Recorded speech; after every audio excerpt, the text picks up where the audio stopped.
Hi, I'm Jerry. Welcome to Knig's Corner. This is a Tuesday morning edition. The Red Sox won their 14th straight last night, a 6-5 win over the Baltimore Orioles, who were 7-0 going into the game last night. Had won 7 in a row going into they weren't 7-0. They won their seventh straight game on Sunday, and they came into Boston ridiculously hot, and they left with a 6-5 loss. The Red Sox have just been playing unbelievably great.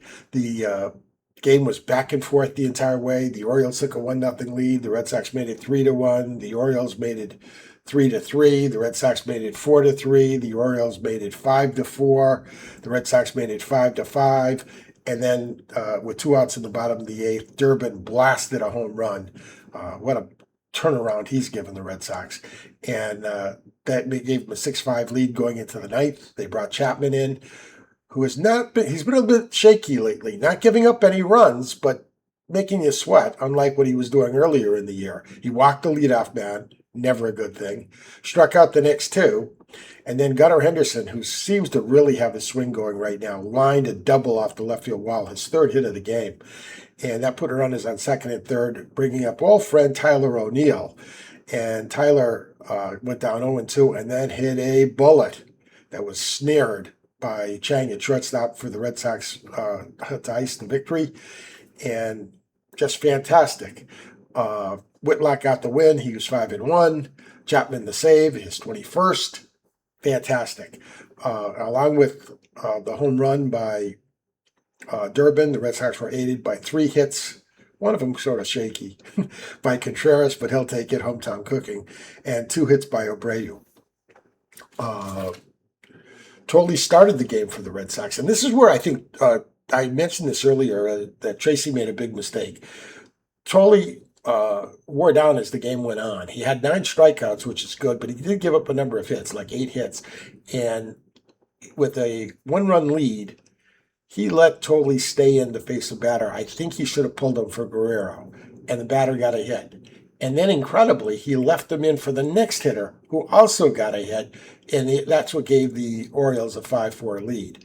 I think that was a mistake by Tracy. He hasn't made many since taking over as the team. Even before the streak where they've been winning every game, he seemed to have a good handle on the game, and I thought that was a big error on his part. But the Red Sox were able to overcome it because they've been gutting it out.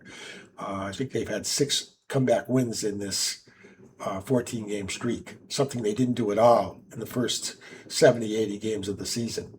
So that was good. What do I want to say?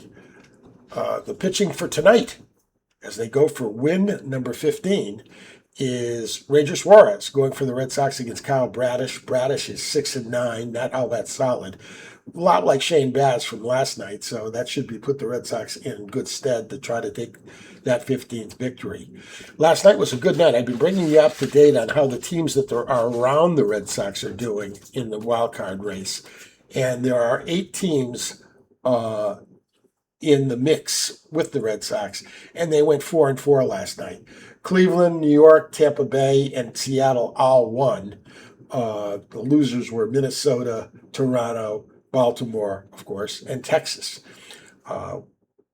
DeGrom had a big lead last night, or a nice lead, and Texas took a pretty bad loss. So it'll be interesting to see what happens there. Once again, Sox should be in pretty good shape. Bullpen-wise, they haven't used Slayton in a bit. I don't know what's going on with Brian Bayo. We haven't seen him in a while since he pitched well. And the Red Sox do seem to be one starter down right now. Now, with off days, you can get around that. But we're looking forward. Now, Suarez will be back tonight. He won't be able to pitch more than 80, 90 pitches, Tracy said.